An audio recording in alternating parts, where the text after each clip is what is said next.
Hey guys, in this video, we're going to take a look at how you can enable or disable Samsung blockchain wallet fingerprint verification on the Samsung Galaxy S23 series. First, tap on the home button to go back to the home screen. And from the home screen, swipe up to go into the app screen. Now in here, you want to open up the blockchain wallet. Then from the wallet, tap on the More button at the top. Next, tap on Settings.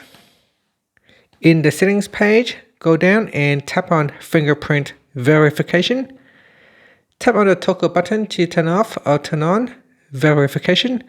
When you switch it on, you need to put in the PIN. So the PIN is 1234 in my case, and then I need to verify it. And that's it. So that is how you can turn it on off. When you switch off, you don't need to verify, but when you switch it on, you need to verify the PIN with a PIN and with your fingerprint. And that's it. Thank you for watching this video. Please like and subscribe to my channel for more videos.